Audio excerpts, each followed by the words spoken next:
Hello everyone, I hope you're doing great today. I have quite a stuffy nose, so sorry if my voice is different for this video or the next few. Make sure you check out my Instagram at Joe the Insomniac and the podcast in the description below. And as always, there's a message before the video starts, so if you'd like to listen to the stories, then there's timestamps in the description below for that. So for today I'd like to share this. You have the power to be anyone you want to be. And you're capable of far more than you realize.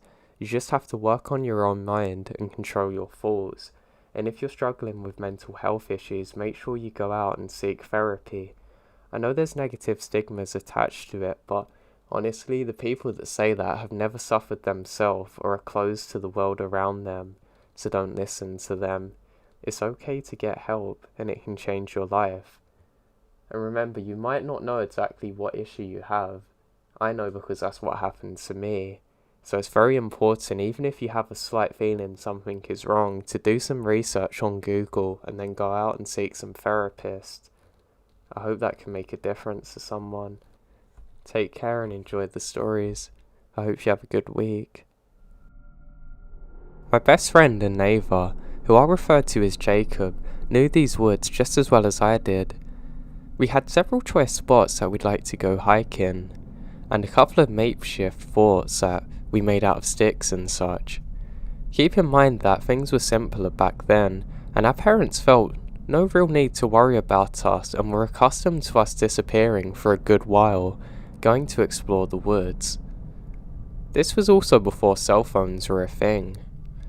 One more important thing about this is that these woods were once home to Native Americans, more specifically the Comanche tribe. We would actually find arrowheads left by the natives sometimes. We found this fascinating, and going out in the woods really felt like stepping away from the modern world for a while. One afternoon, Jacob and I packed up some water and snacks and set out into the woods like we had many times before. Usually we would stick to the trails or the creek, so that way we can find our way back home easily. But today, we had an urge to explore even deeper than we'd ever gone before. We headed off the trail into the uncharted areas of the preserve that our parents hadn't let us go before. Things were fine at first, but we soon realised that the trees had got incredibly dense. It became increasingly difficult to walk through, as dead tree branches seemed to reach and claw at us from every step. We both managed to find ourselves a sturdy stick and use it as a machete, chopping and carving our paths through the trees. There was no longer any trail around at one point. We didn't really care. We were incredible kids who knew these woods well. What's the worst that could happen? We had been proceeding like this for about 20 minutes when we get a horrible feeling. That feeling that you're being watched. Jacob and I look at each other at practically exactly the same time, and he said, "Dude, do you feel it?" I said, "Yeah, I feel it." We both agree that something is very wrong now. We can't actually describe exactly why, but we have the feeling of dread as though we're being watched, and agree we have to head back. We turned around now, making our way back. But after several minutes, we started having doubts that we knew where we were. The woods are more dense here, denser than any other part of the preserve that we've seen, and it was nearly impossible to move in. We were getting tired from hacking away, and decided to stop and get our bearings together. That's when we noticed it. Something else, completely silent, save for our laboured breathing. These woods, normally teeming with life, were absolutely still. I still haven't experienced anything like it to this day. We couldn't hear a single bug, or a bird, or rushing creek water. It was a sudden deadening here. These comfortable woods that we're so familiar with suddenly felt alien and hostile. We still had the feeling of being watched, although stalking might be a better word for it. Jacob and I were absolutely done with the adventure by now. We were completely turned around, and we couldn't even tell if we're heading back the way we come now. He tried to climb a tree to see where we were, but This actually is quite a difficult thing to do. Now the branches were so thick that it actually blacks out the sun a bit. When climbing the tree, we realise we can't actually get up this, and we both start yelling in hopes that someone might hear us. Now, we rely on each other because nobody's around. It was at this moment, in desperation, that we spotted something through the trees, probably about 20 or so yards away. Out of the corner of our eyes, we clearly saw an adult-sized figure quickly moving behind a tree once we spotted it. Jacob and I shared one panicked look at each other before sprinting. We're like human wrecking balls to the branches, no longer taking the care to actually not be hit by them. Branches clawed and scrapped at our arms, cutting them. My legs burned, but I didn't care. At one point, Jacob, who's wearing a backpack full of water and socks and stuff, got snagged on a particularly big branch. I stopped to help untangle him. We keep going, not daring to look behind us. A few times I might have heard something breaking branches as it follows us, but I can't be certain. We continue running for ages. It's a good 20 minutes. We finally managed to break through the tree line into a clearing. I was so relieved that I actually cried. I wish the story ended here. I wish I could chalk it up to our imagination or being stupid kids, but I can't. It turns out this clearing was essentially the backyard of a very large and very old 2-story home. A house that we didn't know existed until now. Decades old blue paint on the exterior is peeling off. The roof was missing several shingles, many of which were lying in the overgrown grass below. The house had several large windows that were cracked. A single dirt road that made its way in front of the house up a small hill, and we can't actually see where it leads to. It was obvious that the house wasn't part of our neighbourhood, or any neighbourhood we'd been to before that matter. Jacob and I were halfway terrified, and halfway in awe at our discovery. The house felt like our own personal discovery after a perilous quest. A bit of our fear from the woods evaporated as we summoned the courage to actually go inside. We walk up to the side of the house that was on our left and peer through the dirty window into the strange house. The first floor seemed to consist mainly of one large room. Along the wall opposite was a wooden staircase leading to the second floor. The first floor is completely devoid of furniture, no tables or chairs or couches or anything. Just dozens upon dozens of broken windows, shards of glass covered almost the entirety of the first floor, as well as yellowed books and magazines that were sprawled open, some with pages that are clearly ripped out laying next to them. And in the centre of the room was a single sleeping bag, filthy from what we can see, with an unlit candlestick next to it. "What the hell are you doing?" we hear, and I nearly faint. We immediately pull away from the window, and we saw that a man had walked around from the right side of the building staring at us. He's wearing nothing but some disgustingly dirty denim overalls. He has scarred skin that looks like rough old leather, and his eyes, neither of his eyes were looking in the same direction. Neither one is actually looking straight at us. Everything about the man looks wrong. You know how some people, you can just feel their energy? Yep, that's him. We stared at him for a moment until Jacob said, We're just looking at the house." The stranger seemed to take a moment to digest his response, saying, "You should head back the way you come right now. You never know."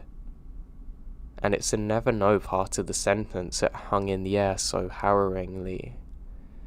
Jacob, God bless him, quickly thought of something to say. "Actually, we need to head to the road." We both look at each other and decide to sprint out of there. We don't waste a second longer.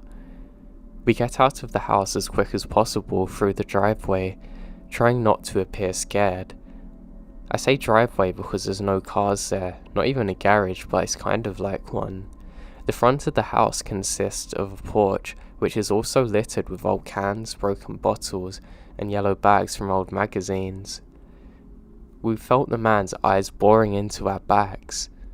There's a horrible smile on his face. We start running again, eventually reaching the pavement. There was no mailbox or address that we could see. We followed this pavement for quite a while. It felt like ages before we could actually begin to recognize where we are again. Turns out, we thought we had gone through the entire nature preserve and were on the complete opposite side of where we thought we were. And eventually, we make it back home. We never told our parents what happened because they'd never let us out again, and we didn't go back into the woods for weeks. And when we did go back, we rarely even left the comfort of the very close bounds to the paths.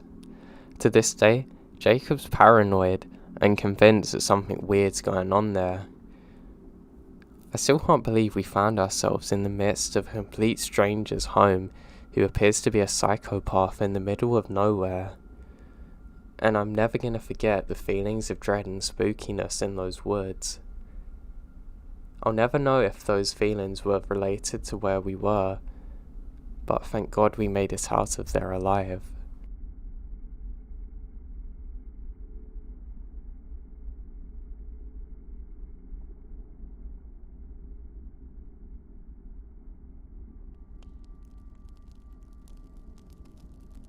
If you're interested in what I look like in real life and want to learn more about me, then follow my Instagram page at Joe the Insomniac.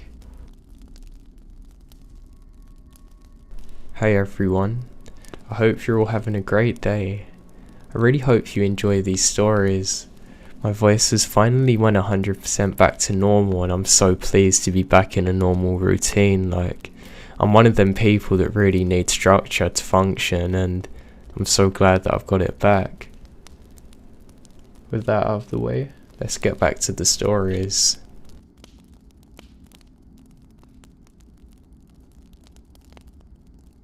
My husband and I are amateur mushroom hunters. 3 seasons out of the year, we spend weekends in forests, along natural trails and rivers looking for edible and interesting wild mushrooms to harvest. Springtime brings the most exciting hunt, which is for the highly coveted morels. We now have a special stretch of shoreline along a river that has a few dozen morels each year. It's difficult to get to as it's off the beaten path. You have to do quite a lot of ducking and climbing and maneuvering to get through. One day, 2 years ago, we're doing just that, making our way slowly, searching carefully for mushrooms hidden in plain sight. We're so preoccupied that we don't realize we're being watched or followed. But at one point, we see a man up ahead of us. He's looking at us and not saying anything or moving. It's almost as though he wants to be noticed. My husband saw him first, who then turns around to look at me, because we never encountered anyone in that spot before. It was besides a small and fairly busy park, but people didn't stray from the paved walk much. There's a weird energy about him. It can be described as menacing. We were near the end of what we wanted to look at. We turned around and started walking our way back. We looked behind us for a few moments and realized that he's gone. We wrote it off as just some weirdo, or maybe just a homeless guy whose territory we stumbled into. Now we continued looking over the spots we already covered in case we missed any morels. With me in front and my husband behind me, we're looking back every few paces, as we're feeling more paranoid as we go on. All of a sudden, I look up from the ground at my feet. The man is blocking our path up ahead, maybe 30 feet. We have to go left at the riverbank. We've realised he's crept alongside us on the path, getting ahead of us, now cutting us off. I whip around with huge eyes at my husband, who looks over my shoulder, sees him, starts to move up on the hill to our right hand side, grabbing my hand to pull me with him. Adrenaline shot into me, and we go out of the thick bush onto the paved path, into an open park moments later. Without speaking, we break into a full sprint towards the direction of our car, several blocks away. When we are far enough away from the riverbank to risk a backward glance, we saw the man emerge from the brush. He just stood there watching us, motionless.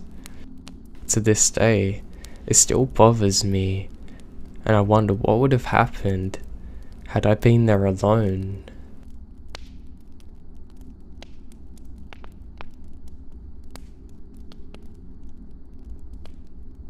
So this happened a year ago. I'm a 17-year-old girl. My family, aunts, uncles and cousins, etc. all share this cottage in a nearby campground. We've had it in the family since my mum was a teen, so since I was little, I've been going out there. Since we've been going out there for so long, we know the community well. Lots of strong bonds have formed with the neighbours and nearby campers, because everyone knows each other. This one particular incident, my friend and I, who were about 10 at the time, were out for a long walk.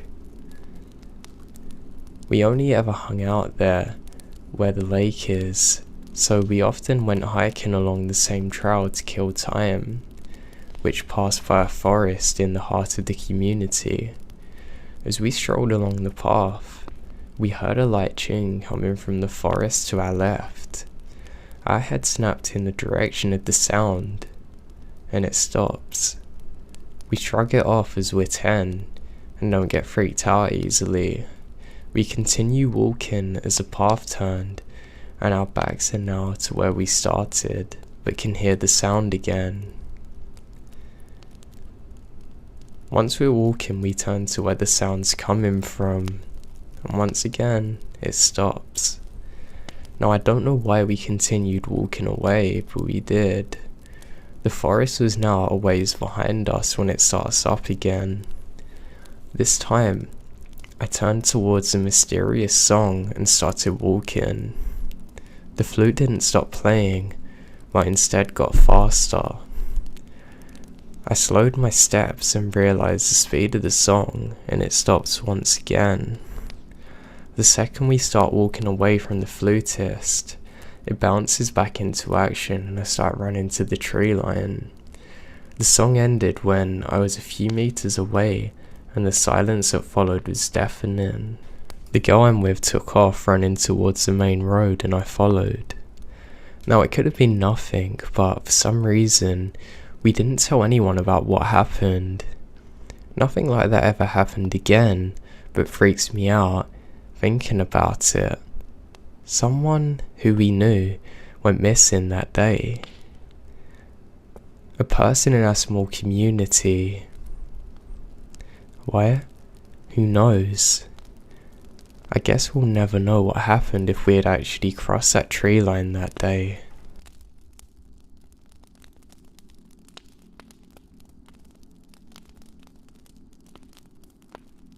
It all started when a buddy of mine that I go to college with, Matt, and I decided to skip a day of class and take a weekend trip up to Penn, Earl County to get some late fall dirt biking in before it snowed and the season's over. We'd gotten some riding done in that area before, but instead of going to our usual romping grounds, we opted to shoot for a lesser known trail that a friend had told us about. So early Tuesday morning, we loaded up our bikes into our truck, printed out a map of the area that showed all the logging trails and a few official dirt bike trails in the area, and head out. Traffic was really light, so we arrive at the spot we're planning to. It only takes about 1.5 hours to get there. We have lots of daylight to go out and ride in. We both have headlights on our bikes and have agreed that a little bit of darkness won't stop our fun. After we unload, we lock up the truck, rode down the highway on the shoulder for about half a mile, then turned onto the logging roads with this awesome split off. It's a 10-ish mile ride down the logging trail to get to the trailhead, and we're probably a little over halfway there when, from behind us, we hear a loud engine. The speedster of a truck flies past us, nearly hitting Matt, then disappearing around the next turn, just as quick as he appears. It's not like Matt and I were going slow. We aren't pro riders or anything, but definitely not bad. The last time I checked, my tack were doing 40, which is pretty quick for a crappy abandoned loggers road in the forest.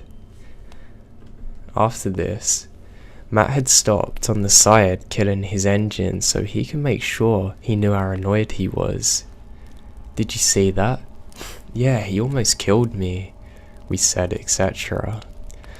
We decided that, while we were already stopped, we would take a quick break, drink some water, then get back on.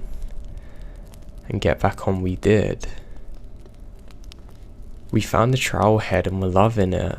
The views were nice. The trail was technical without being unfun. The ground was wet and not soggy, and there were tons of additional trails that had been marked out by riders. Eventually we came across 2 separate offshoot trails and were going up the hill. We're racing one another to the top. We then read a sign marked "Ends at such and such creek," signs that are made from plywood and spray paint propped against trees. After consulting the map, we concluded that they probably did. One trail went over the hill, and the other more or less wound down into a small valley and around. I wanted to go low. Matt wanted to go high, so we split up. My ride was nice for the most part, though it did become very gravelly and steep at times, and I reached the bottom of the little valley, and as soon as I could see an open clearing at the end of the tunnel of trees I was in, and as I rode up, I could hear what I thought to be Matt's engine, and when I pulled off to the trees into the clearing by the creek, I saw that it wasn't a dirt bike I'd been hearing, but a gas-powered generator. This was powering what looked like an old stove that sat under the overhang of a windowless shack made out of pliers and 2x4s. Next to the makeshift house thing was a truck that I had seen earlier. I killed my engine, not wanting whoever's inside to hear me, and moved in a bit closer. I didn't get too close, but even from where I stood, probably 50 yards or more away, I could smell something. I could see that there's a big soup pot stove which was boiling, and I can only presume it's holding bleach. Judging by the containers that were strewn about the place.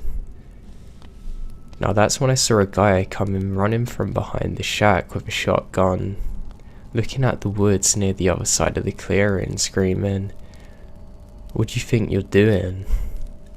At that moment, I heard Matt's bike roar to life and immediately saw him tearing out of the tree line behind the shack. He saw me, and he rode towards me at full tilt. I hear him screaming at the top of his lungs, "Go, get out of there, he's got a gun." Luckily my bike starts on the first kick and I'm able to spin around and tear out of there, the way that I'd come on Matt's tail.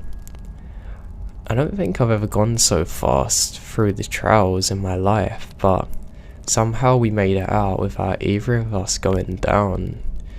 We got back to the truck in little under an hour, and immediately noticed that ours was no longer the only one in the parking lot.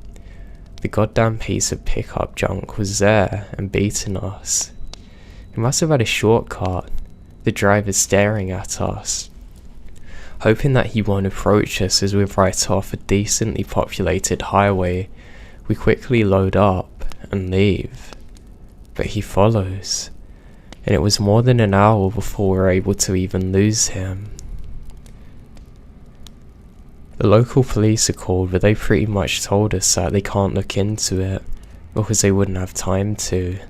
Needless to say, we never went right in there again.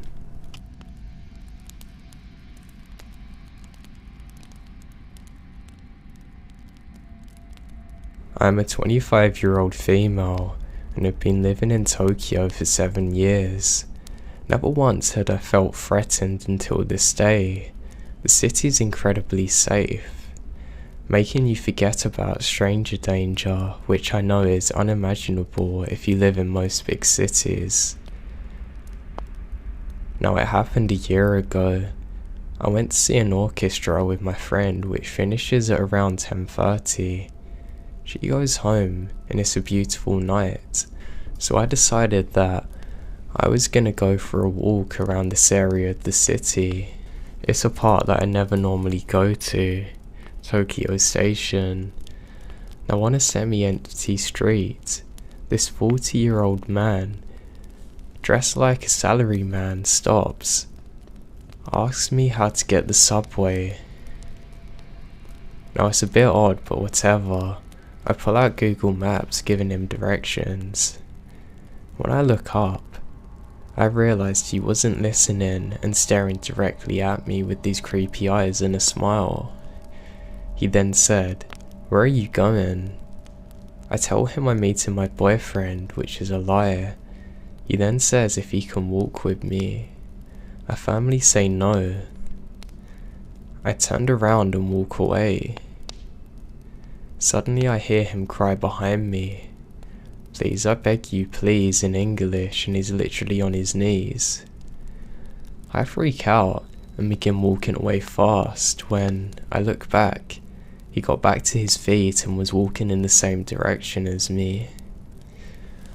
Now, I know I should have been more freaked out, but it does happen that random Japanese guys ask to walk and talk with me. I'm mixed Asian but look more foreign. They give up after I firmly show I don't want them there, usually harmless. I get to the busy train station, which is basically thousands of people, like fish schooling. I move in random directions for 20 minutes to lose him. By that time, I'm pretty certain he couldn't have followed me in the crowd.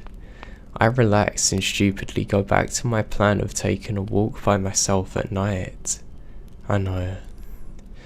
I walk through the gardens of the Imperial Palace with a huge park with no lights and no one to be seen at this time of day.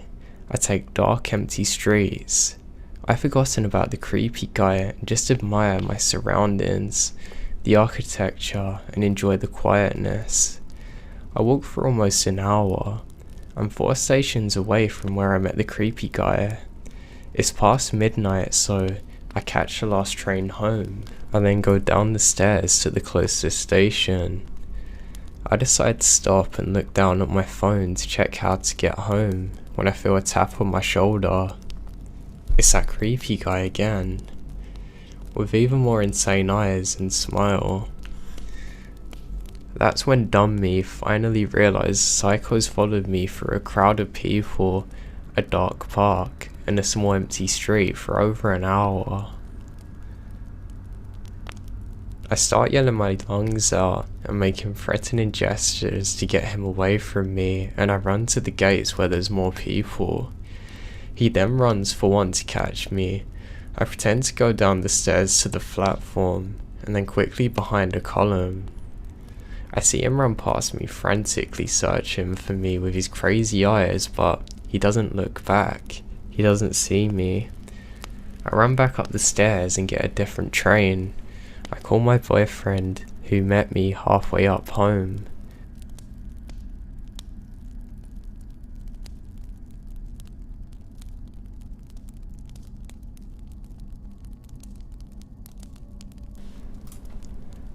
This went over the course of a year.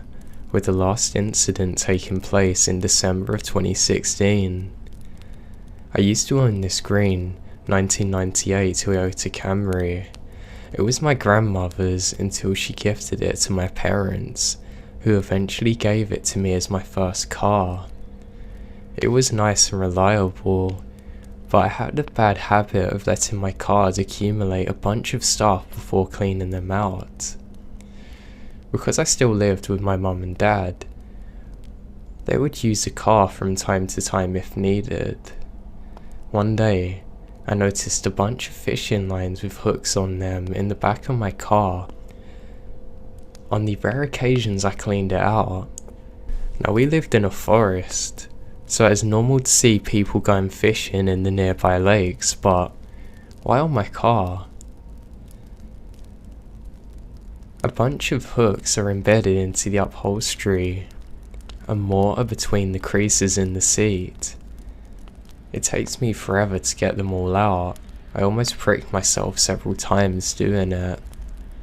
I have no idea how long they're up there, and the last time I cleaned out my car was months ago. At any rate, I'm annoyed. At first, I thought my dad had put them there, as he had recently used my car for a garage sale. I asked him about it, but he told me he's never seen any fishing hooks or lines in any of the old stuff. And nobody in the family even fishes, so it wouldn't make any sense for us to have used it. He's also the only other person that has used my car at all in the last 2 years. I'm the kind of person who looks up everything every night.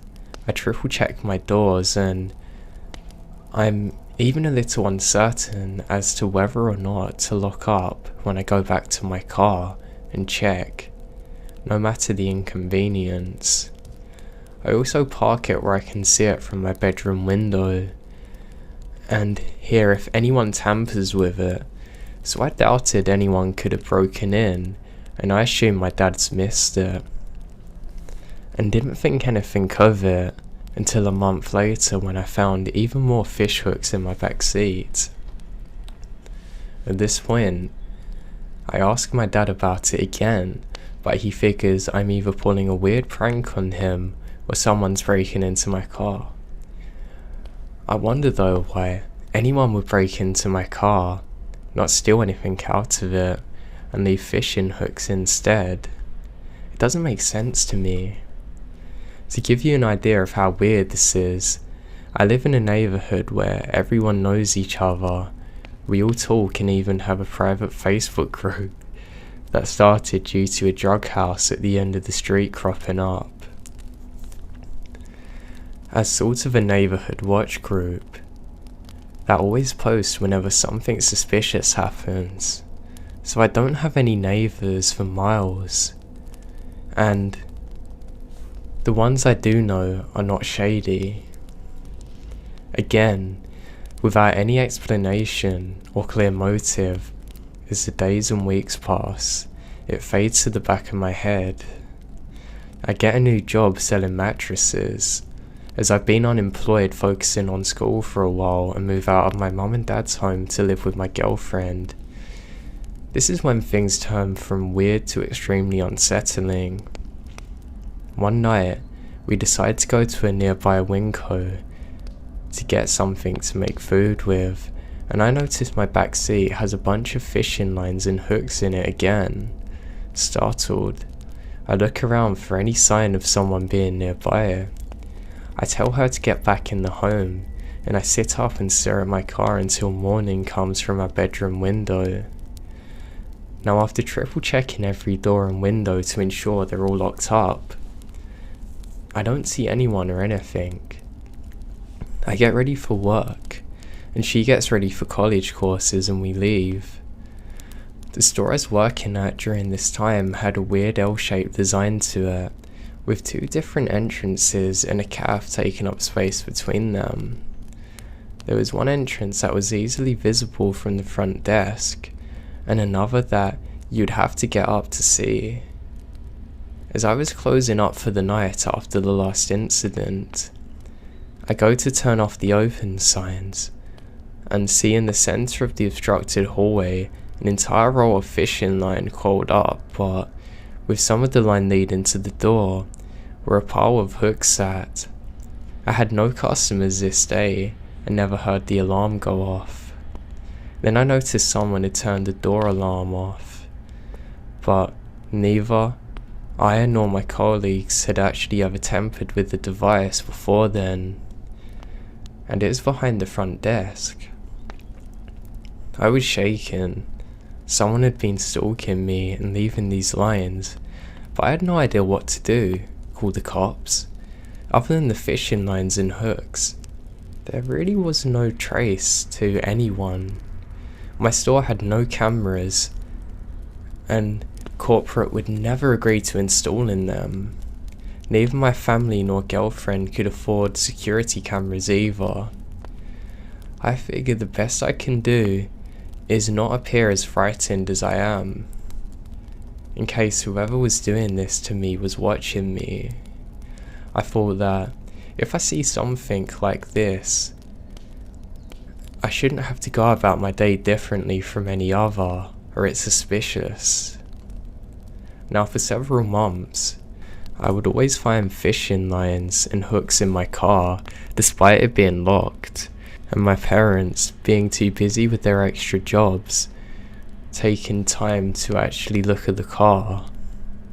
Now, once or twice a day, I would leave notes in my car asking whoever it was, why are they doing this, and to stop. I would find the notes were gone whenever the lines and hooks appeared, but with no response. Eventually, after a series of misunderstandings and disagreements with her family, I decided to move out of my girlfriend's house and moved in with a couple of friends into their apartment until my parents' new house could be completed. The very last time I had an encounter with the lines and hooks, I came home from work to find them strewn about the living room. Stuff is knocked all over the place and there's a few things broken, but nothing was taken. My friend, his girlfriend and their baby are all gone at the time, so no one was home when this happened, save for his cats who are absolutely spooked and wouldn't come out from under his bed for hours. I still didn't know what this person wants or wanted. Why are they stalking me in the first place? What do the fishing lines and hooks mean? No one I know is actually huge into fishing, and I specifically go out of my way to not make enemies or cross people, even purposefully giving people more than I take from them so I don't feel that I'm lining myself up to get done over. I really don't know if it was someone that I knew or a complete stranger freaking me out. All I know is that I'm gonna have anxiety for the rest of my life. I routinely stay up till 4 or 5 in the morning because of the traumatizing events. This has truly touched me in a bad way. Now it's been about 9 months since I've seen or heard from this person, but instead of feeling better, I feel more uneasy that someone followed me through that many changes in my life and didn't do anything further than breaking into my work and friend's house, but that at any time could have easily done anything to me or set up a trap or God knows what.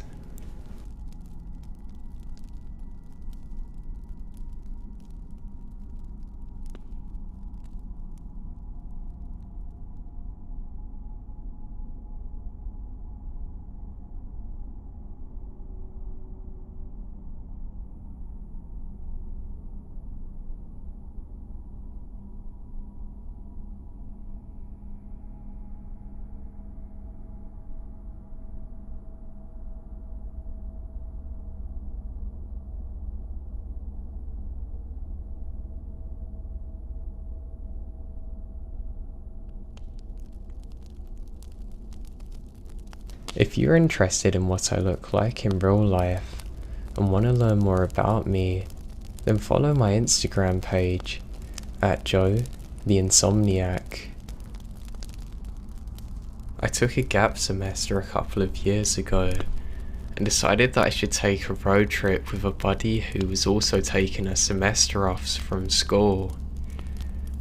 We are from the Midwest and planned our trip to take a big circle from Ohio to LA up to Portland and then back home.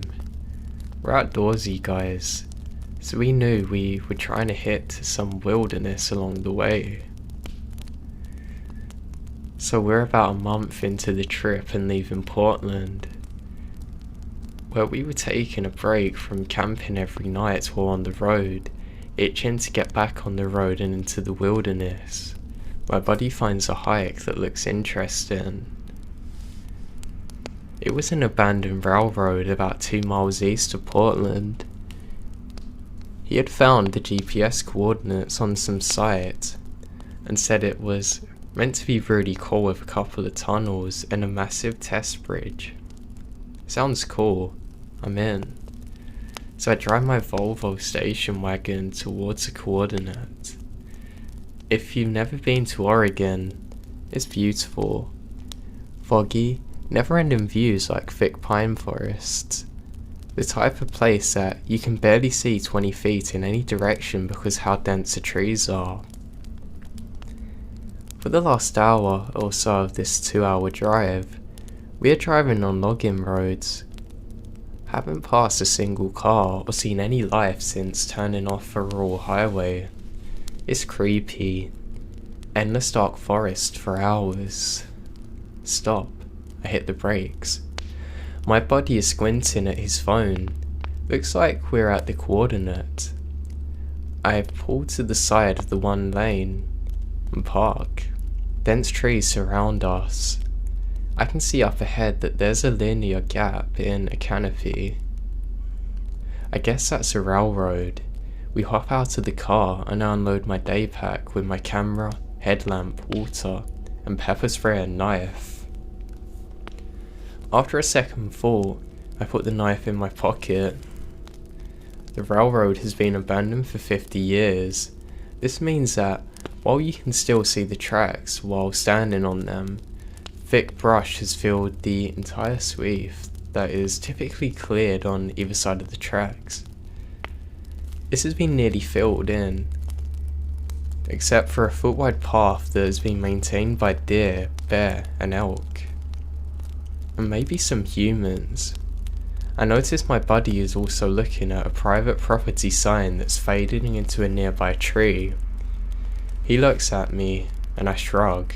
We begin walking. The tracks are dead straight. This means that we can see a couple of 100 yards down the center of this green tunnel of vegetation. It's as though I'm in a very narrow alleyway that never ends. I can hardly see 10 feet in front of me too. It's winding a bit. Now honestly, it's a boring hike considering there's no view and it's dead straight at times. But we knew the tunnel was up ahead, so we keep going. I keep myself busy, trying to pace my stride with each railroad tie, step after step. We walk about 3 miles away from the car into the woods. Suddenly, I stop though, and my buddy bumps into my backpack. I had just looked up from my feet and was staring into a looming tunnel in front of us, covered in moss, and the entrance surrounded a black hole that went right into a mountainside. Again, we shrug, turn on our headlamps and begin moving again. Graffiti covered what wasn't covered with moss, and moss was covering the other areas. Our headlamps dimly lit walls covered in fairly creepy graffiti. I said eye to eye of a 20-foot mummy. I couldn't see my hand in front of my face, it's so dark. We can't see the end of the tunnel. Drips of water are echoing around us. My buddy and I quickly walk down the tracks. I have my knife out now. I'm relieved to get out from the exit of the tunnel. I could already see a massive gorge up ahead. The tracks went across a wooden bridge that screamed PNW. It's easy to forget the creepiness of the tunnel, and I looked forward to busting out my camera. Once I set off on the bridge, I realised the danger of crossing something that hadn't been maintained in 50 or so years. The wood was clearly aged, and in some places rotten, but the view is incredible. We balanced on the steel tracks and walked to the centre of the tessile, where we could see a river about 500 feet below. Horrible logins guard the mountainside. I noticed where the boards had been broken, and I hope nobody fallen. Instead of turning back after getting some good shots, we keep going. The sun was starting to loom at an angle and was blocked by the steep mountains around us. We quickly walk off the bridge and back into our green tunnel. For some reason, I start having second thoughts. I don't know why this come to me now, but I slowed my pace and started thinking, how would I ask my buddy to turn around?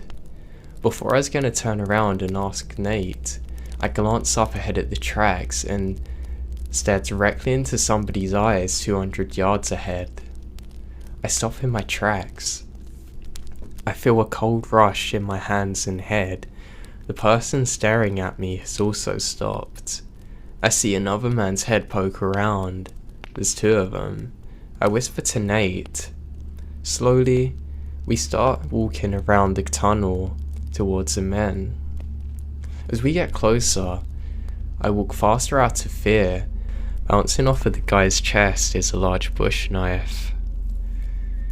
He has filthy clothes, long matted hair, and has not broken eye contact. A revolver is chucked into his pants and he has a hunting rifle with a magazine. At this point, it's too late to run. I realise that my buddy and I are going to have to squeeze by these men on the narrow gap between the tracks. The brush is pulling at my sleeves on either side. How's it going? I nervously ask as I squeeze by them, avoiding eye contact. I count 4 guns in the stench of body odour. I'm unsettled by the way these guys look, and I got a feeling that I've never felt around anyone else before. Then say nothing and push past us. I kept hurrying away, and before I know, they're out of sight again. When I look behind me and past Nate, and we both look at each other. After walking silently for another 10 minutes, we stop. I don't know what to say. I don't know what to do. I don't want to walk in deeper towards the creepy dudes again. Suddenly, loud moaning and shrieking starts coming from the dense woods off to the side. Sounds like it's 100 yards away. It doesn't sound fully human. I know the irony of this. We bolt back towards the cars. I'm not a runner, but we ran over to the bridge through the tunnel and through the endless green that surrounds us. Finally, I see the logging road up ahead where our car is parked. I stop running when I hear a truck idling. I can start to see it through the brush. A big old F-350 lift pickup truck idling behind my car. I now see both the men staring at us, waiting, trying to hide. Nate and I shrug it off and look at each other, trying to act like we're not scared. We jump in, and I stare at the men in my rearview mirror. They have their guns pointing to us. We can't move because that's when they'll attack us in fear. After waiting for what felt like an eternity, we realise the men haven't taken their eyes off us now. We can't back up, given how close they are. I then noticed a fairly solid looking shoulder to the right of my road, and I decided to pull a quick U-turn to get away. So that's what I did. Turned the wheel and floored it. Thankfully my car was able to turn clear of theirs, and we drove as fast as we could down the login road. We didn't even bother looking behind us. Our dust plume hopefully was enough of a screen for them to not be able to follow us. I drove all the way to Idaho that night, and had my eye on the rearview mirror the whole time.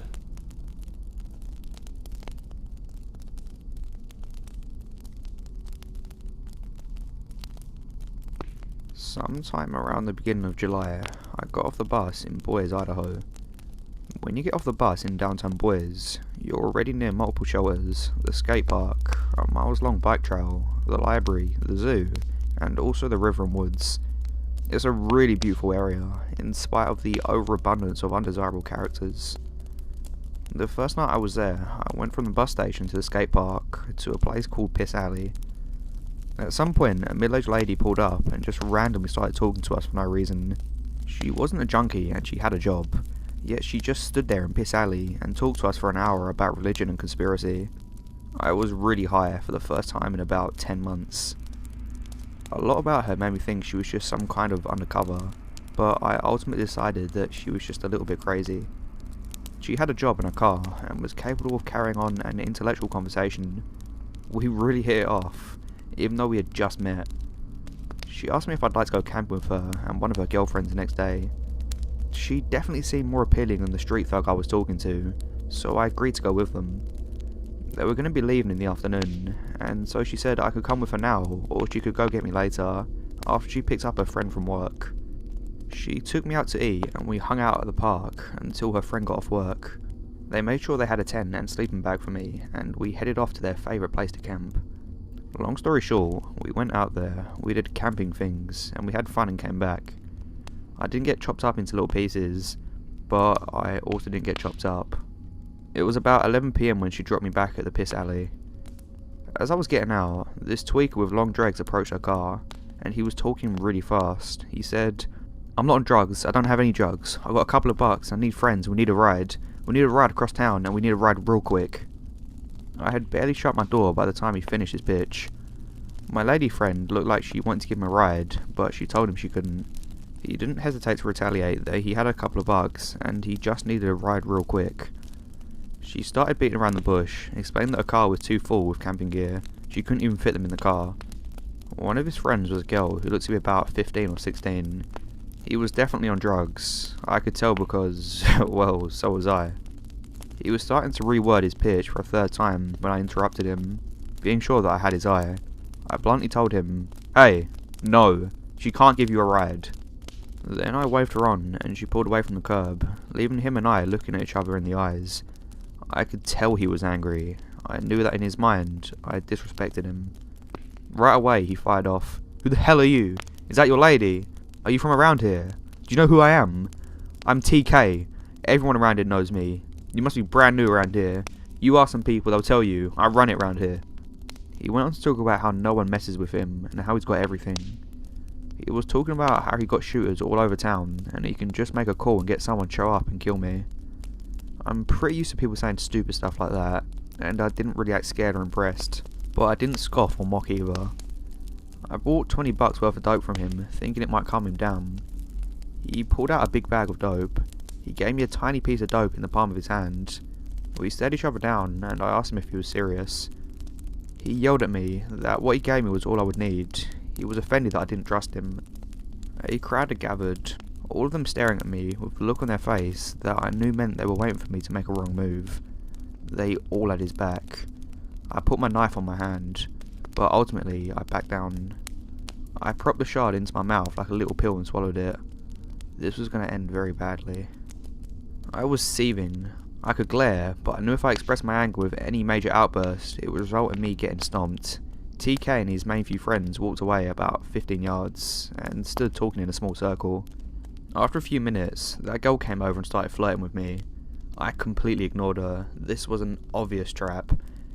If he could make it look like I was disrespecting him further, by so much as talking to a girl or his sister, in front of these people, he could gain more of their support. There were about 20 people in the alley now. I was starting to feel slightly paranoid.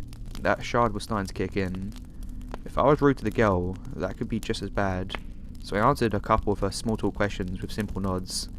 She abruptly quit trying to be cute and walked back over to TK where his friends were, and he was on the phone. Next, a really big guy who might have been about 40, and another guy who might have been about 20 came up to me and started talking to me. The young kid didn't really say anything the entire time. He just stood there with a glazed over look in his eyes, like he was ready to kill. The older guy was a fat, tall man with a red goatee. He talked to me about very mundane things, and went back and forth from being very nice to giving me the same stare that the young guy gave me.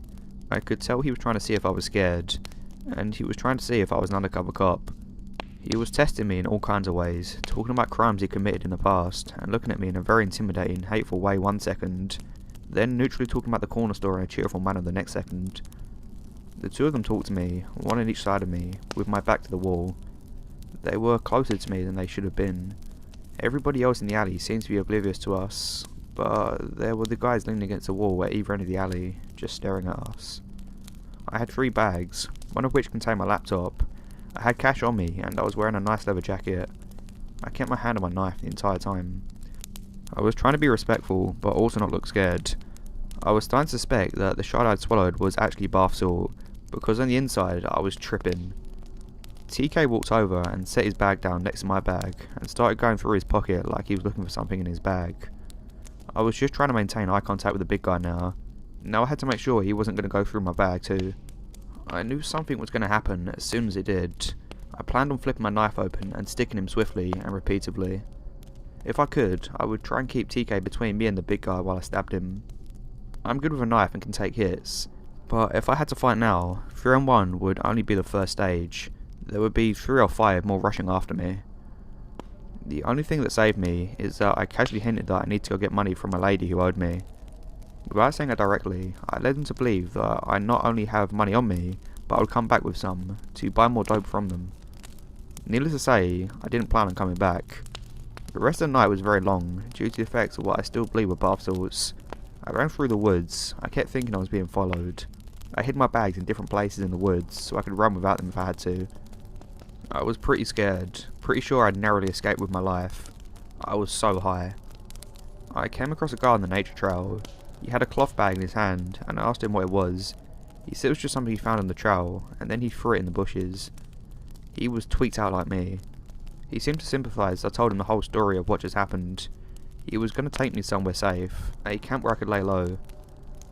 But I was unfamiliar with the area, so we were walking and talking, and the next thing I realised, we're heading right back to the piss alley, and we're about a block away. I yelled at him and I was like, "What are you doing? I said I didn't want to come back here." He was saying that it was cool, he knew these people, and I was talking about how he could make everything okay by just telling them I was a good guy. I turned around and walked back into the woods. I went back to the area where he threw the bag. I found the bag and opened it. It was something of an adult nature.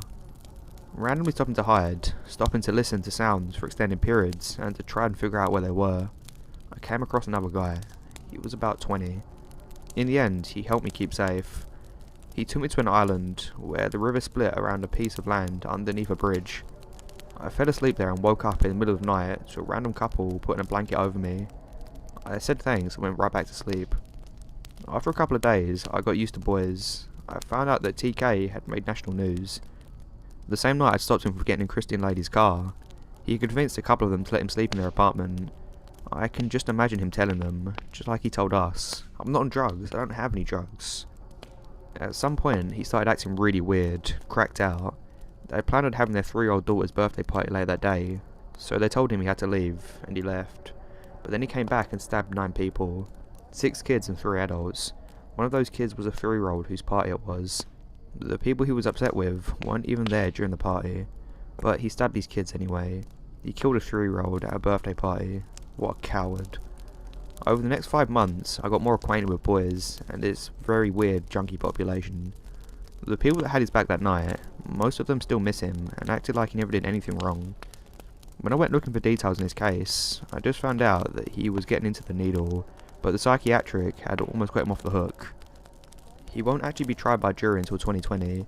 That little girl is already dead. He should have been dead 6 months ago, right after it happened, or before it happened. I can't help but wonder that if it was fate that put me in the position that I could have taken him out, but I can't really think of it like that. Yeah, I might have saved that lady from getting in her car, but maybe I was supposed to get rid of him in that confrontation that never really escalated. I knew he was dangerous, I knew he was evil, but all I did was get myself out of the danger, and look what happened. In the future, if I'm ever put in a situation like that, I honestly don't know that I won't consider taking action to be doing the world a favour. What if I failed fate? How am I supposed to sleep now?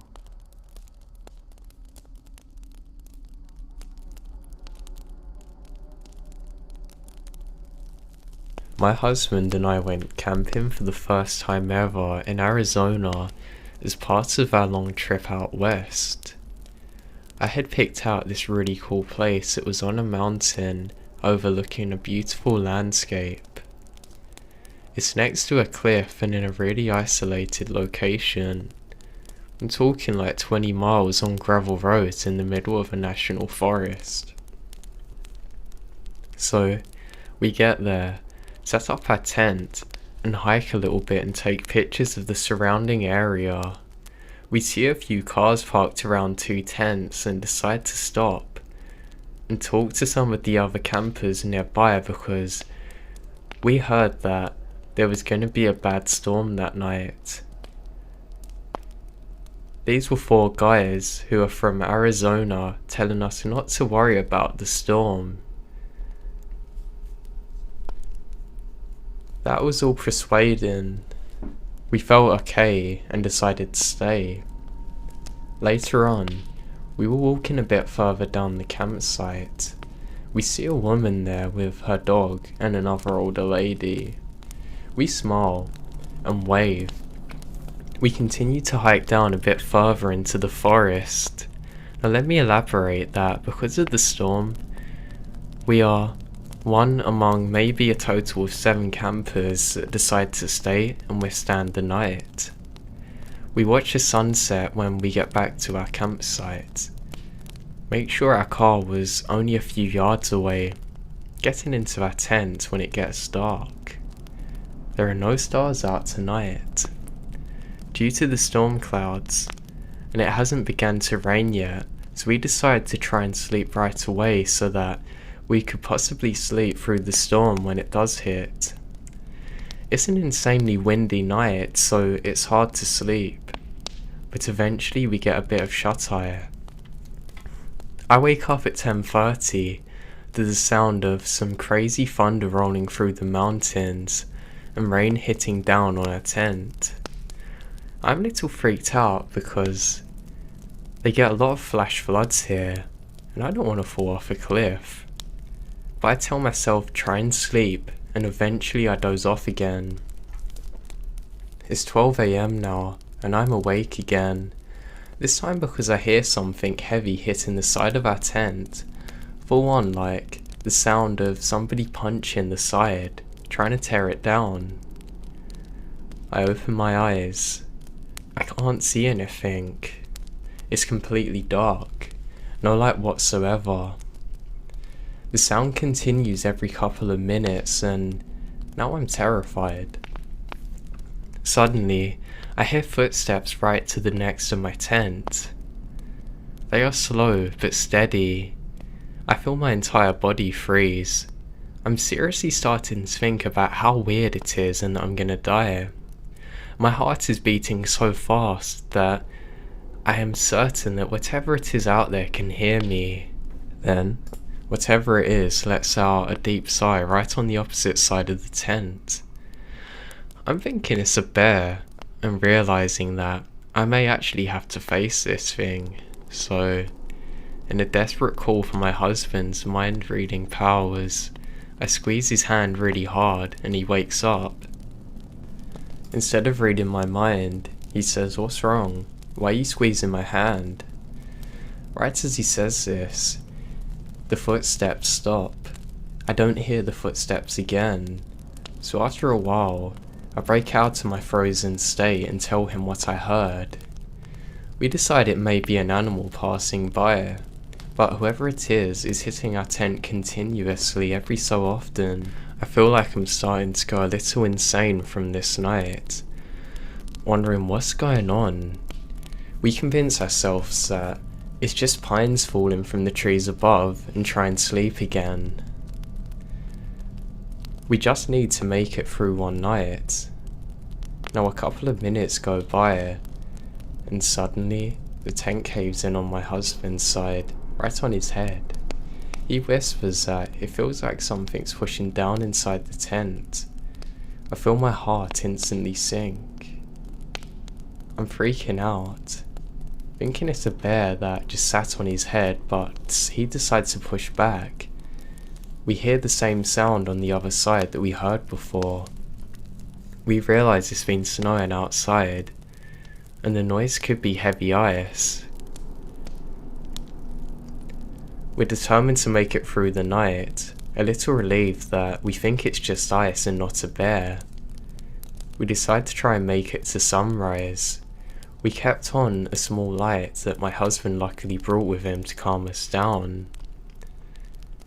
Things seem to be back to normal. We try and sleep. It's 3 AM now. Not even half an hour goes by that my worst nightmare happens. Out of the pitch black, we hear someone screaming. We both say, "What the hell?" We then hear someone scream out, "No, please stop and help." The way that she screamed doesn't sound like anger, but pure terror. My husband and I are both froze looking at each other. I quickly shut off our light and start panicking, asking what we should do because what's happening? While we're trying to decide what to do, we hear it again. She's screaming no. We then hear a car speed off. At this point, we're in tears. We have no idea what's happening. It's deadly silent now, save from the icy rain hitting our tent. It definitely sounded like she wasn't in the car, but more like she was desperately yelling after being hurt. This is breaking point now, because I could take the bad weather. I could take the possibility of a bear, but not somebody potentially dying out there. We decide to get the hell out of there, and even contemplate leaving our tent and booking it to the car, but we instead tried to stay level-headed and grab our valuables, putting them in the car first. We frantically gather our things, stay close as we shuffle to our car. I close the door and keep the lights off for a while, scared to attract any unwelcome visitors. And while my husband goes back to grab the tent, I call 911. I start the car. I tell them what's happened and they're sending someone to our campsite to make sure everything's okay. Only thing is, we're in literally the middle of nowhere and it will definitely take them more than an hour to get here at least. Not to mention, the storm left those gravel roads in terrible conditions. So my husband and I decide to start driving. It's 3:30 now. As we drive out of the campsite, my husband notices one last eerie detail that stuck with me. The 4 guys that we had talked to earlier had left. All 3 of their cars were gone while their tents remained. Whatever scared them off, they sure left in a hurry. It was only after we started driving that it occurred to me. Whatever was walking next to my tent was not an animal. It's probably someone looking in the dark, lurking for a victim. This terrifies me. I'm not quite sure what went down there. I just hope everyone got out okay.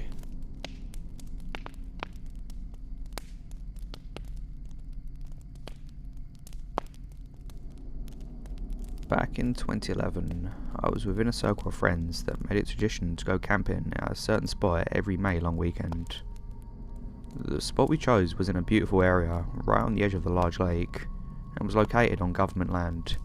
The lake itself had a dam on it, so during May long, the water levels were always low, if not completely empty, making it possible to walk across it. People were allowed to camp there, as long as they weren't causing any trouble or making a mess, and it was generally a good time for everyone. The spot themselves was spaced far enough apart that you had your own privacy, but not far enough that you couldn't meet other people. In this particular year, our spot was in the middle of a small hill, with one campsite below us and one above us. The first night of our trip happened without incident. During the second day, the people were staying at the site below us had just moved in. We didn't think much of it, and continued drinking throughout the day and into the night. At around midnight, the people at the campsite below us were really out of control. They were yelling and screaming, and their music had gotten even louder. So our friend Ben went down to ask them to turn it down. He was promptly punched in the face, and came back to inform us that he was 9% sure they were on drugs. After that, the vibe wasn't as relaxed, and we were all somewhat on edge. I was feeling really tired, so I just decided to go to bed. Some of my friends were still awake, including Ben, and one couple, Lily and Derek, that were visiting another campsite we'd made friends with that day. I could hear the camp below us still blasting the music and partying pretty hard, but I just tried to ignore it and sleep. I don't know what time it was when I jolted awake. Parts of this are somewhat a blur. All I know is that I sat up straight as soon as I heard the screaming and yelling coming from outside my tent. I quickly ran outside to find a campsite in chaos. One of my friends was clutching their chest. People were running around and screaming to call 911. I was quickly informed of what happened. Apparently, not long after I'd gone to bed, the people camping at the site below us decided they weren't finished talking to Ben, and on their way up, they had encountered Lily and Derek walking back.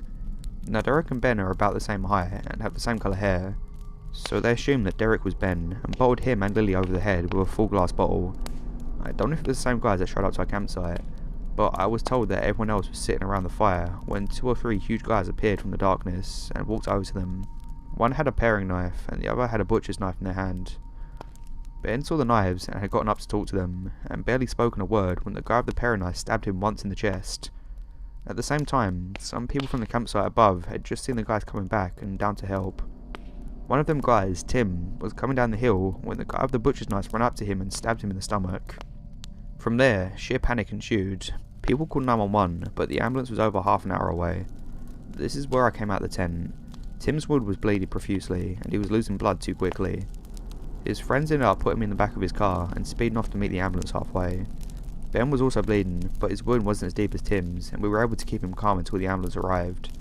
The guys with the knives ran off into the darkness, back down to their campsite, and took off in their Land Rover. My boyfriend at the time had got into his car and drove to the entrance to try and flag down the policemen on their way back to the scene. Once they arrived, we were informed to stay in the car, as they had released a K9 search unit to hunt down the people who stabbed their friends. By the end of the night, they had arrested the men. They had tried to flee by driving their vehicle across the lake bed, where they got stuck in a muddy section of the lake. They were on a concoction of several drugs as suspected. Luckily, both Tim and Ben survived, though Tim had lost a lot of blood and took a few weeks to recover from his wounds. Derek and Lily had huge goose heads, and possibly one person had a concussion, but I can't recall. It was definitely the scariest thing that I've ever experienced, and a few of us had to testify against them in court.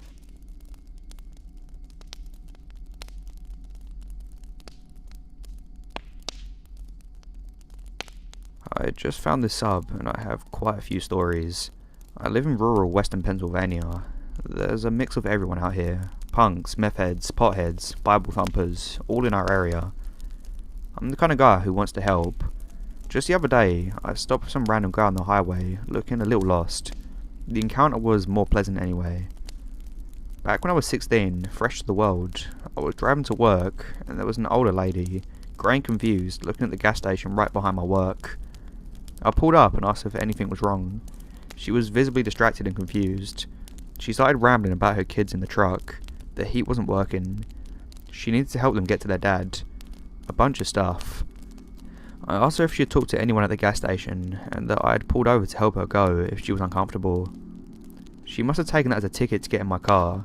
She opened the door, sat down, and looked at me with a moment of clarity and said, "Drive," as she hit the power locks on the door. I was stunned. Not physically intimidated, but just taken aback by how forceful it was. After a second equal oomph, I said, "Miss, I'm sorry, but get out." She looked at me again and said, "No, drive." I replied again, "Get out my car." With that, she slipped out of intent and went back to her confused rant on the other side of the road. Who knows where the hell she wanted me to drive, but I wasn't cool with going wherever she wanted me to go.